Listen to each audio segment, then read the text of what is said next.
Assalamualaikum warahmatullahi wabarakatuh. Perkenalkan, nama saya Aliana Danur Faiha, lulusan Administrasi Bisnis Telkom University dan memiliki ketertarikan besar pada bidang administratif, khususnya pengelolaan data, dokumentasi, dan juga koordinasi kegiatan. Selama kuliah, saya aktif di berbagai kegiatan organisasi dan pernah memegang peran sebagai Ketua Departemen Public Relation, bendahara acara, dan beberapa kegiatan lainnya yang menuntut ketelitian, komunikasi, dan manajemen waktu yang baik. Saya juga memiliki pengalaman magang di PT Wijaya Karya Persero Tbk, di mana saya terbiasa menangani pekerjaan seperti pengolahan data, input data, manajemen proyek, dan juga analisis risiko. Dengan kemampuan bekerja secara terstruktur, teliti, serta terampil menggunakan Microsoft Office dan Google Workspace, saya siap mendukung kegiatan people development dan culture activation melalui pengolahan data administratif, penyusunan laporan, dan koordinasi operasional harian secara profesional.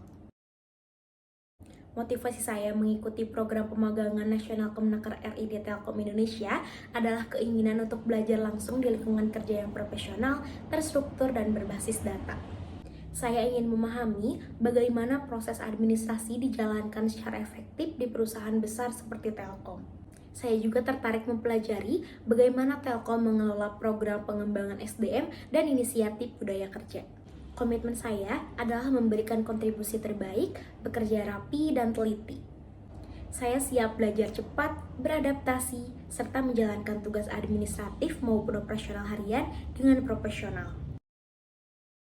Saat ini, saya aktif membantu usaha keluarga dalam penjualan kebaya melalui live selling pada aplikasi TikTok. Saya menangani penyusunan konsep siaran, penataan produk, hingga memandu live dan berinteraksi langsung dengan audiens. Dari kegiatan ini saya belajar membangun engagement secara real time, membaca respon audiens, dan juga menjaga komunikasi agar tetap persuasif dan informatif. Pengalaman ini juga melatih saya untuk berimprovisasi cepat, menjaga energi positif, dan juga memahami perilaku konsumen dalam tren belajar live streaming yang terus berkembang. Proyek paling menarik yang pernah saya kerjakan yaitu tugas akhir saya sendiri yang meneliti pengaruh work-life balance dan co-work relationship terhadap kepuasan kerja di PT XYZ Persero Tbk. Saya berperan sebagai peneliti utama dengan durasi pengerjaan selama 4 bulan. Tahapan penelitian saya dimulai dari prasurvei, menentukan variabel, lalu menghubungi human capital perusahaan untuk memastikan kesediaan dan kelayakan objek penelitian.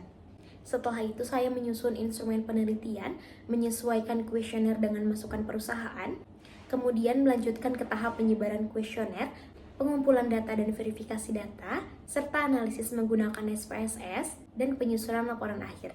Saya menghadapi kendala saat proses validasi data karena beberapa respon yang masuk tidak lengkap atau tidak konsisten. Untuk mengatasinya, saya melakukan data cleaning, melakukan cross-check pada beberapa responden yang bersedia, serta menambah jumlah distribusi kuesioner agar data akhir tetap kuat dan reliable. Hasilnya, penelitian ini dinyatakan valid, memberikan insight baru pada perusahaan, dan saya mendapatkan nilai A. Saya merasa senang dan bangga karena proyek ini bukan hanya tentang pencapaian akademis, tetapi juga membuktikan kemampuan saya dalam proses penelitian yang mandiri dan terstruktur. Tools yang biasa saya gunakan adalah Microsoft Office untuk membuat dokumen, membuat presentasi, dan mengelola data. Google Workspace untuk kolaborasi dan mengelola dokumen secara online. Canva untuk membuat desain presentasi dan materi visual. Miro untuk kolaborasi ide dan pembuatan mind map atau flowchart secara real time. Figma untuk merancang prototipe dan wireframe tampilan antarmuka. CapCut dan InShot untuk pengeditan video dan penyesuaian konten media sosial. Looker Studio untuk membuat dashboard interaktif dan memvisualisasikan data analitik. Sekian yang dapat saya sampaikan. Terima kasih atas waktunya. Saya berharap dapat berkontribusi dan belajar langsung di Telkom Indonesia.